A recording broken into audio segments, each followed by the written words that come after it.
this is it. This is the Ingenuity Precision Powder System production version. This is what is going to get shipped, and I'm going to show you how to set it up, and I'm also going to show you how a bunch of different powders run through it. So let's go take a look.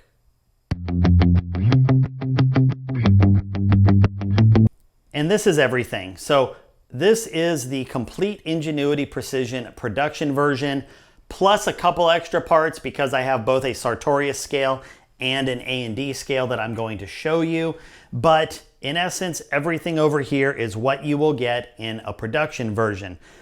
One little caveat though, you will notice as I talk about the powder trickler that mine is gold. That is because I have one of the original ones from back when he first started selling the trickler by itself.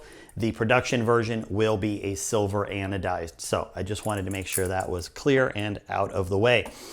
I'm going to do a quick walkthrough of the parts just so you understand the components involved here. And then we're going to assemble it on an A&D scale. And then we're going to put it on a Sartorius. And then I have, I don't know, probably 6 or 8 different powders from a small extruded to a super large extruded to stable, all kinds of different powders to show you how it's going to function with any of those. So first things first, let's look at the parts that make up the Ingenuity system. The core of the system is going to be this, and here you go. This is the kind of the brains of the operation in terms of the mechanical side. You have a motor here and a motor here, and then the hopper is going to fit on top, which I'll show you, and the trickler fits in here. The nice thing about this is all of it comes out of one single tube into your powder cup. So no more multiple tubes or, you know, something like that. It's all just one straight shot and you're done. So nice and simple. And of course there's the coupler nut for the bottom side, which is going to allow you to attach it to the housings that I'm going to show you. Next we have the powder canister and hopper system. And this is really unique because I will tell you, when I first started testing this system, he was using a standard acrylic tube, very similar to other systems you've seen. And it was glued in and all the things that you're used to in a, you know, kind of a higher end powder scale system. But he kind of, I don't know, at some point he looked at it and said, I really think we can do better with this. And this is what he came up with. And it might look weird to you, and that's because it's a 3D printed tube. But watch this. Boom. Simply disconnects using a 3-tab system. This is just a simple thread-on lid. And you, provided you have the capability or a friend, can make any kind of 3D printed canister you want because you can just screw it in. I mean, like literally you just copy it and it just fits right in. So if you want to put a big 2-pound or 3-pound or I don't know, you could probably come up with all kinds of strange systems with valves and different powders metering in. And I mean, there's really no limit to what you could do with this. But the fact that he made it so easy and detachable is great.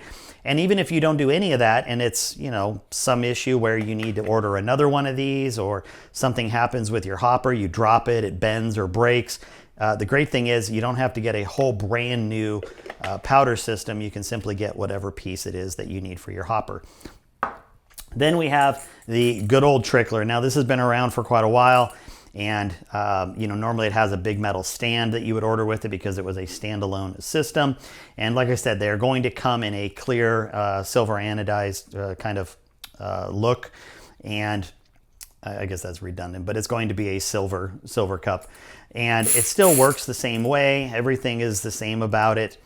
And one little thing for people to understand, and I'll just tell you. So when it comes to buying the system, and if you already own one of these, you might be looking at upgrading it. And you might be wondering, why does the cost seem a little bit different for upgrading versus buying a new one when I already own one of these? And that's because if you buy the whole system, and he still sells, there's plenty of people that want just the trickler system. When he sells the trickler system by itself, it has an additional tube on it. It has a very nice 2-piece milled stand for it. And so you've got additional costs involved. And so that's where you need to kind of look at it and say, well, is it worth it to me to simply pay the upgrade price? Or do I want to order a whole new system? Maybe I'll sell the trickler or keep my trickler for another purpose. maybe keep it off to the side if I want to just trickle, some charges or something. There's a lot of different scenarios that people could come up with for it, but that's just a little thing about the upgrading. Then we have the powder cup. Now, the powder cup, I didn't think you could change. Powder cups are powder cups. I've had machined aluminum, I've had plastic, I've had glass, I've had all kinds of different powder cups. They all work relatively the same, and they all have one inherent flaw, which is going to be powder bounces out of them on occasion, and that is super annoying. Especially, it's hard to explain without showing you, which you'll see in a few minutes, but this is what I would call a higher velocity powder dump. It comes out fast and hard, and if you don't have the right cup, powder will bounce out of it potentially. More likely than not it can. So what he's done is he's come up with a really unique system, which is a flexible, it's a printed flexible membrane in here, and it's kind of like a drum on the backside here with a gap. And so that allows it, when the powder hits, it just deadens it instantly, just boom, boom, boom. And I've dropped, well, you'll see it here in a minute, but I've dropped a ton of charges in this, and this thing does an amazing job of capturing the powder without getting that bounce out. And then you've got obviously a right or left side if you want to dump it. Then we have the controller. Controller is a very nice button pad. You know, it's going to seem a little bit, I would say, old school, just because it's kind of like an old calculator or something like that. But I got to tell you, I love using the controller. I use it 99% of the time, unless I don't know. There's a few instances where using the app helps, and it's a great app. Like, I have nothing against the app, but a lot of times I might be listening to music or watching a movie or something, or listening to a movie or whatever. And so I don't really use it. And so I do a lot of my changes right here on the controller, and you'll see how it works here in a second. But I happen to really like that you have the option of either having a hard wired in controller, or you have the option for an app. Even if it's as simple as, I don't know, my phone breaks, or something happens and the apps aren't available on the App Store anymore. Or there's no telling what could happen in the future. And so to have something that is mine and able to be used, isolated from, phones and pads and all that stuff, I think it's great to have that option, however you want to run the system. And of course, you get the cables that are going to plug into that as well. One thing to keep in mind, though, you have to have the controller even if you want to use the app, because this is the brains with the Bluetooth built in to talk to the phone or the app. So you can't order it without the controller, or else it just won't work. Then we get into some of the slightly more specialized items, and it's probably easier for me to show you this. Well, I'll go ahead and show you, and then when I assemble it, I'll explain a little bit more. But you have, this is his kind of generic, I'll call it only generic in the sense that it fits on, all of the systems, but you don't have to have this for the A&D. So that's all I'll say. You need it for the Sartorius, and you need it for the Creedmoor scale, but this is what the core system is going to fit onto. If you don't have an A&D with an existing lid on it that will work. But this is going to do things like you can house your discs, you can put your unused bushing in here. Like there's a lot of different things you can do with it that help keep everything right in front of you, which I really like. Now, if you have a Sartorius, you are going to be getting this, which is going to be a replacement tray, and it'll make more sense when I hook up the Sartorius. And then if you get this lid for your A&D, you will also get this, which is going to fit into here, and that's going to level out the platen and everything for the A&D, which is this upgraded platen. And then if you are using just some other lid for the A&D, for instance, like if you have an acrylic lid like this, then the system still fits right on top and can still be screwed down and used. But then he also includes an extension tube for the powder drop that can move in and out a little bit. And that is going to give you the ability to get it as close to your cup as you want, or as far away as you want. If you remove it, it's obviously even further away. But it just gives you a ton of options. And really, that brings up the biggest thing about this whole system, which is you're not tied into one scale. If you buy a Sartorius and you don't like it and you want to get the A&D, great. You don't have to sell the whole powder system. You just change scales, you change the program. Literally, it's like 2 button strokes and you changed everything.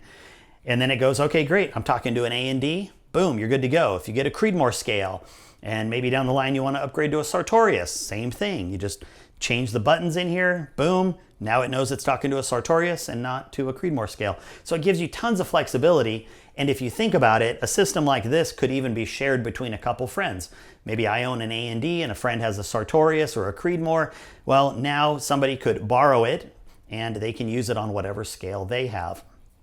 It will work on, like I will say the ones I know for sure are going to be like your FX120, FX300. I think it works on an HR from A&D. It works on the Sartorius Entris, the new Entris 2s. It works on the Creedmoor scale, and I don't know, I can't speak to any other Sartorius or A&Ds, but it's possible. You could always contact him and see. So with that, I'm going to hook up the A&D first, and then we're going to kind of walk through using that, and then we will hook up the Sartorius, and I'll show you how it fits onto there, and then we'll throw some powders and we'll have some fun. So give me just a minute. I'll be right back. So let's start with what would happen if you have an A&D scale. Well, you probably have an existing cover. This happens to be a Lexan one that I had bought. You might have the original windscreen here with the actual A&D plastic top. I will say this works on the original plastic top. It is not great. That plastic's pretty thin, and when you have a lot of powder on here, it can wiggle back and forth, and that is not a fun scenario. But if you have an old, some other kind of top, you can certainly do that. And that's going to be, simply putting this here. You are going to throw this under here, and now you're good to go. The only exception being that you are going to want to use this little brass tube so that you can lengthen and properly put the cup where you need it to go. Now, in the instance where you didn't want to use this and you ordered the one that he produces, which honestly, I think he makes a great cover for this, what we're going to do is we're going to pull this off. We're going to remove the entire windscreen, okay? We're going to remove the platen cover, and we're going to remove the platen. And now we are going to replace it with his platen, which is really this nice unit. It fits squarely. It's weighted just right without being too heavy. And then we are going to put this little bridge in, and the bridge is designed, and you can see under here, there's these notches, and these notches fit perfectly so that when it's assembled on here, it's going to look like, whoops, helps if I put it the right way. It's going to look like this and almost seamless. Okay, so what we want to do is we want to go ahead and put that on. So now this is all assembled and that part is good to go.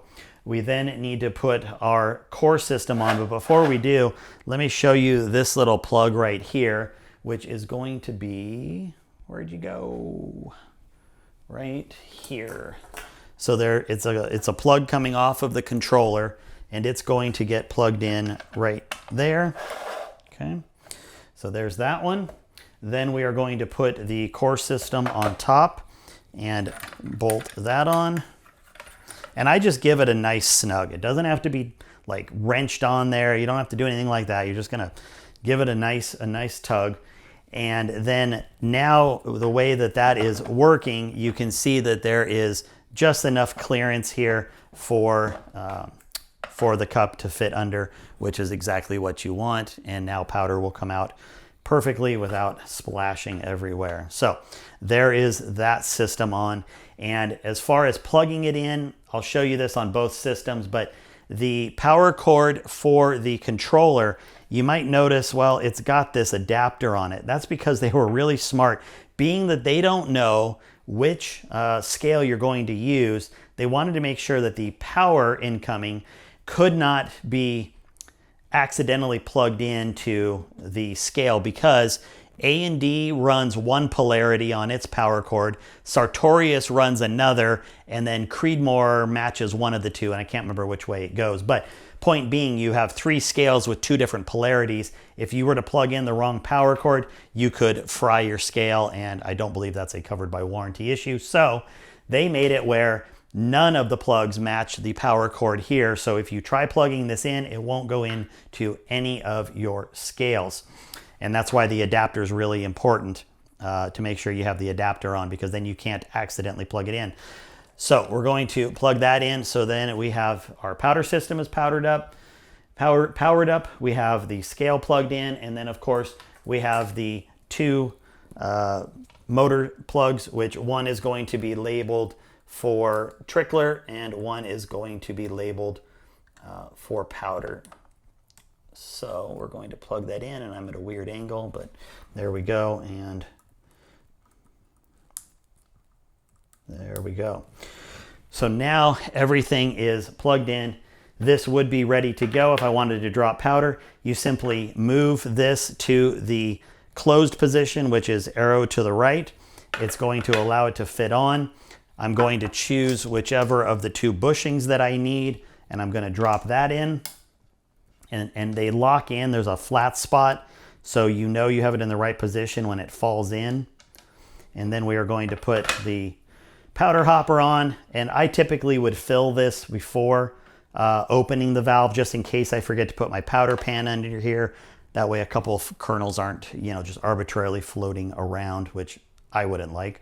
I've done it in the past. It's not fun. So I now, as a habit, will only load with powder, with the powder hopper closed.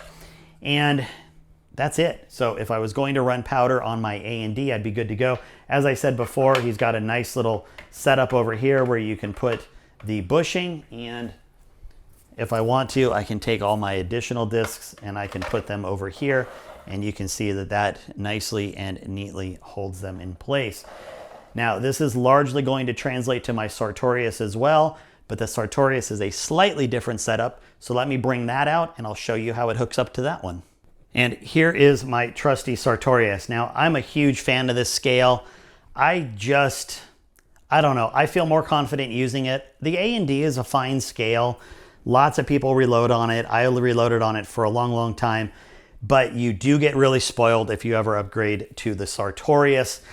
That being said, this is a slightly older one. This is an Interest 64. They do make an Interest 2 now, which is a touch screen. They both work the same with the system, so it doesn't matter which one you get. But I will say that if you order one with the system, he has hands down some of the best pricing if you order a new Sartorius. They are expensive. I think they're worth it if you are serious about your loads. So I'm not going to go through the process of removing the glass, because on a Sartorius, you do have to remove the bottom. Like, it could be a whole video on itself. You got to kind of remove the bottom, unscrew a couple things. It's a simple process. It just takes a little time, and you got to be really careful when you do it. So I don't want to rush through it right now, but suffice to say, this is what it will look like when you remove the glass. You are then going to take his cover plate, which has orientation notches in it that fit back here, and we are going to settle that in. You are then going to put his platen in here, and then you are ready to simply put on the cover that he has. Now, I have the same cover that I was just using on the A&D, but I do need to make sure that I remove this, because this won't come with it if you have a Sartorius. You don't need it. And you will notice if I put this on that everything is level through here because of how the Sartorius works, which is why we don't need the bridge. Okay, so same thing for, same thing for this system. I can pull down this brass tube a little bit, and that is usually all that I need for the Sartorius. I don't really need the extension because this cup fits very lovely right underneath. Again, same as on the A&D because the height is the same. Same thing with this. I mean, obviously it's the same cover, so you can hold your discs and your unneeded tube there, and otherwise you are good to go. I still have everything plugged in other than this, so we'll go ahead and plug that in. So we have the scale. Oh, the scale is not plugged in because I want to show you something. I deal with a lot of electronics. I think I've done a video in the past where I have something like 30 or 40 items plugged into various, well, about 30, I think, power items. And I have different scales and all these different things. And I've had people ask me, how do you keep it all straight? Well, I keep it straight because I use painter's tape on all the cords. You can see this one here says Sartorius. If I showed you the other one, it says Entris, or it says A&D. If I showed you the one for the controller, it actually says IP control. So I label all of my power cords, and I think that's just a good standard practice to have. There's nothing worse than plugging something into the wrong thing, or maybe you fed it from somewhere and you know, you just don't know, right? So here we go. We're plugged in.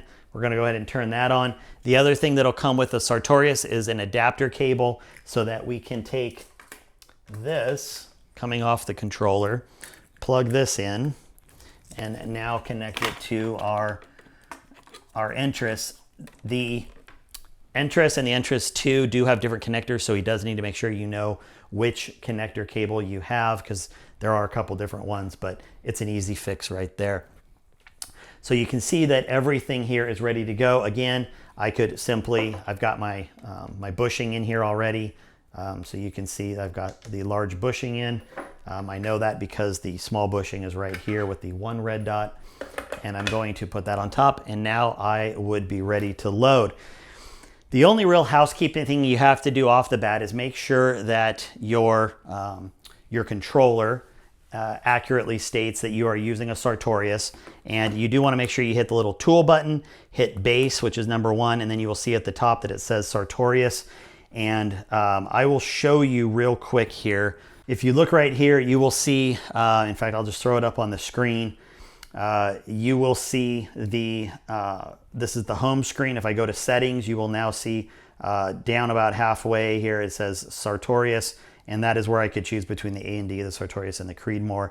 And so that's everything we're going to need there. I will show you more of this app when we get running here in a minute, but just the jumping off point is to make sure that you have the scale set up correctly in the controller, because if you don't have the right scale in there, you can potentially get frustrated because it's not going to read the weights right, and you might think it's some other problem.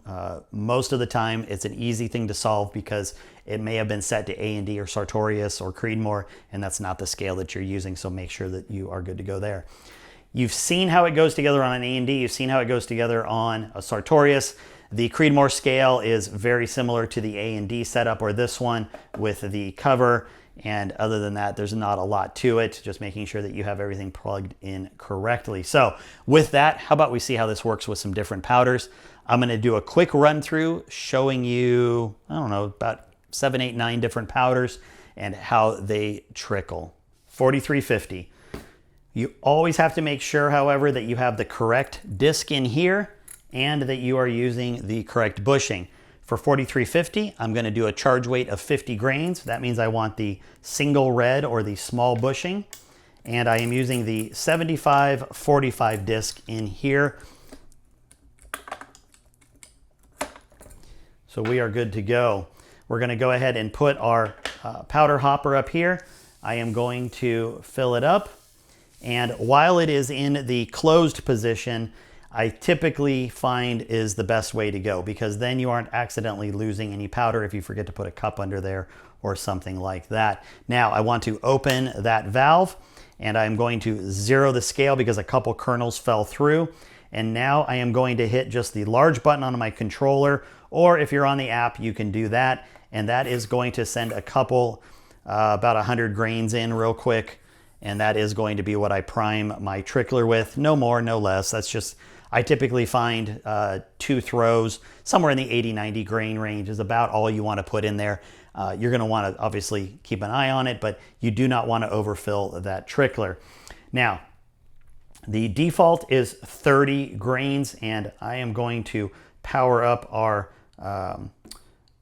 app here, and you can see that it says 30 grains is the default.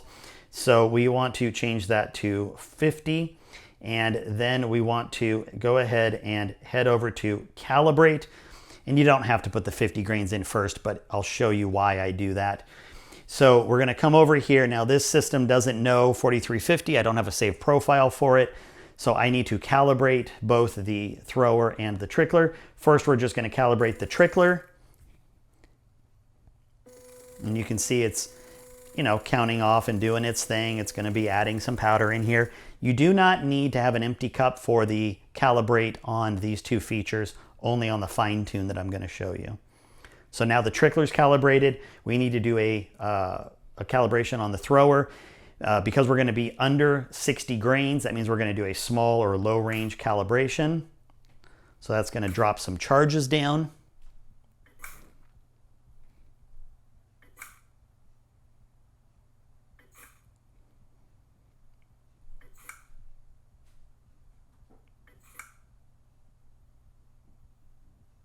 And now that is done. Now, technically, you could just leave it at this and start throwing powder, but I do like to run the fine tune function, and that is going to be based on the charge weight that you enter. So in our case, if I go back to here, you'll see that I've entered 50 grains, and it's going to do a fine tune around that 50 grains. So I just like doing it. It's a simple thing. I really only have to do it once. And then if I save the profile, I'm good to go. But it's going to throw 5 charges and really, really dial that in for me. Now all I have to do is head back here, hit start.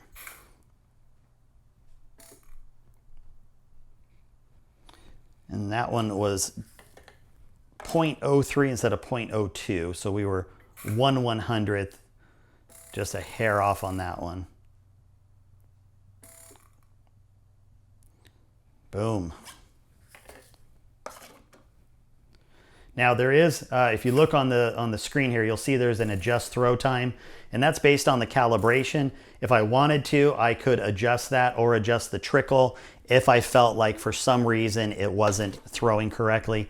But again, after doing the fine tune, I really don't have problems with this. It's, I mean, it's just crazy how good out of the box it is. You can see that green light comes on every time it's ready to go. Nice and easy. Varget.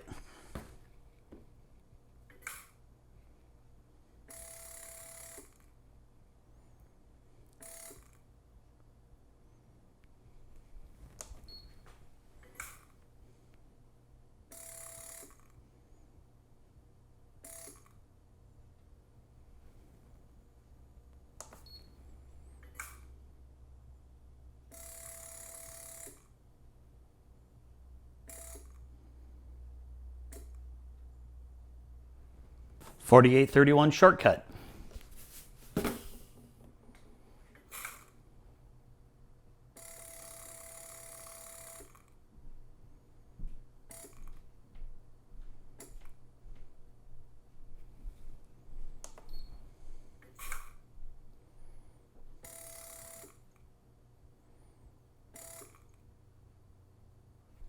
Rotumbo.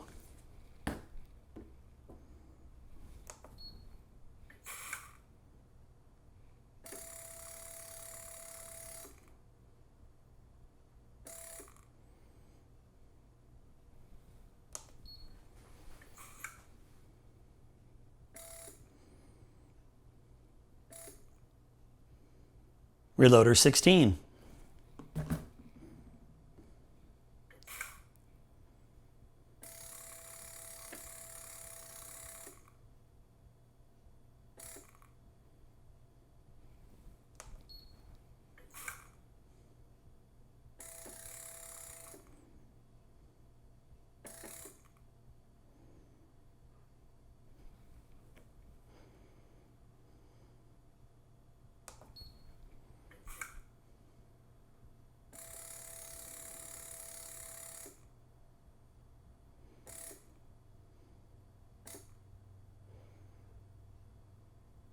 The Stayball family of powders. This happens to be 6.5.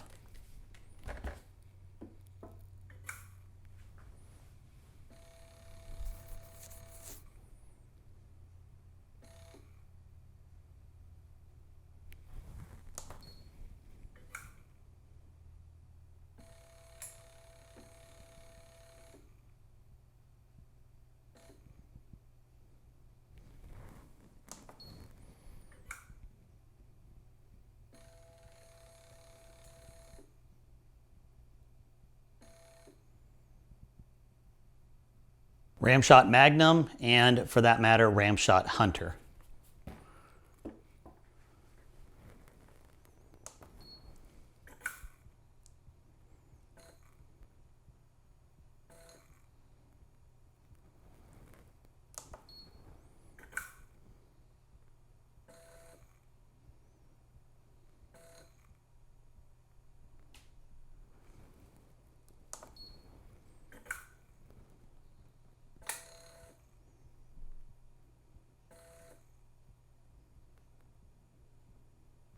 Vitivari N570, one of the chunkiest powders you can get. Each kernel is 6/100ths.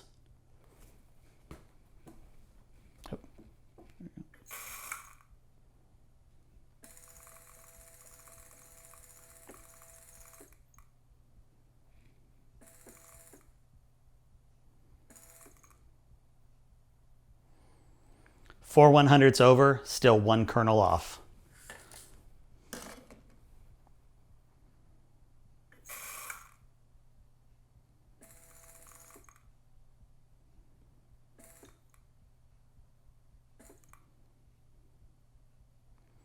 Five 100ths over, one kernel off.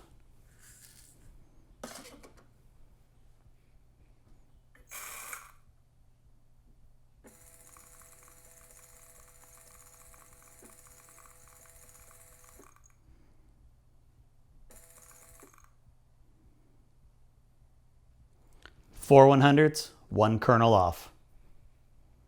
Vitivari N555, or as we like to call it, triple nickel.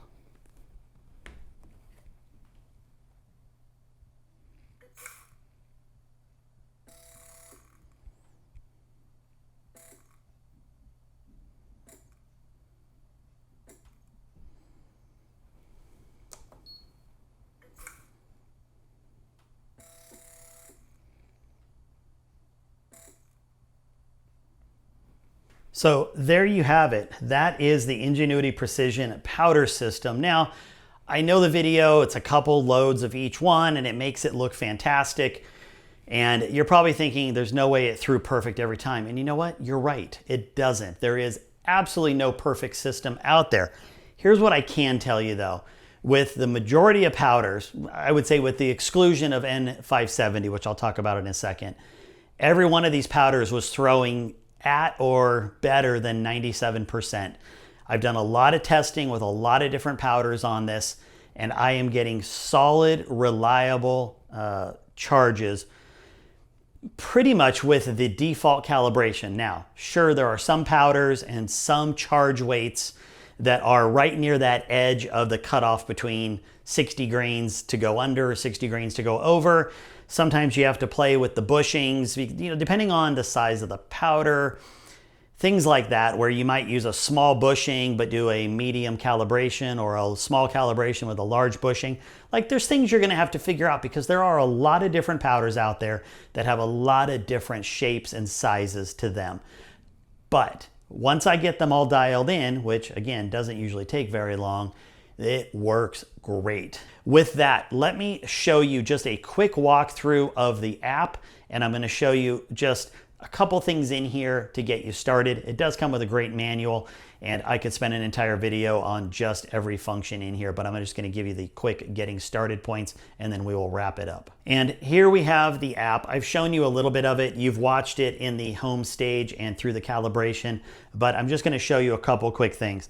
The first thing is we have the adjust throw time and adjust trickler. These are very quick, simple things that you can do to either slow down or speed up. Well, in the case of the trickler, slow down or speed up. And in the case of the thrower, technically you're increasing the speed, but it's just, you know, a little bit less each throw or a little bit more each throw. They're very quick and dirty ways to make a change, and it's honestly the only thing I really ever touch. You might have noticed in some of the, as we were going through the powders, some of the trickler numbers were 99. Typically, I run at 99%. That just prevents overthrows, as infrequent as they are. Like, I might get one kernel over once in a while. If I go to 99, it almost never happens. So that's just one little tweak that you can do. Obviously, we have the throw button, which is going to do just a big dump at whatever powder charge you are at. A trickle is just going to give you a little trickle, and then you can also zero the scale from here.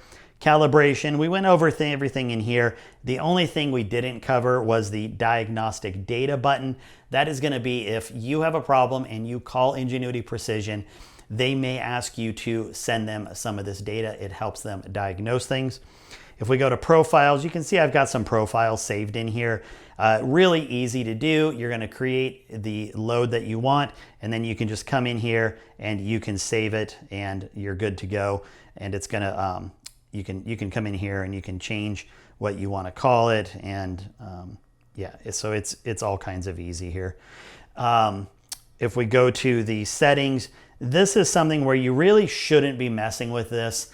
The calibration, the fine adjustment, and then just doing your own little adjustments on the home screen are really all that you should have to do. These are more settings that are going to be, if you call and need help, they're going to tell you, for instance, stabilization time here. That's how long the scale has to be at a stable number before it makes another movement. The higher the number, the longer the throw will be, but potentially the more accurate, although in my case on a Sartorius, 1200 is a really good number. The A&D might be a little bit different. I think A&D might be like 1,000 or something like that.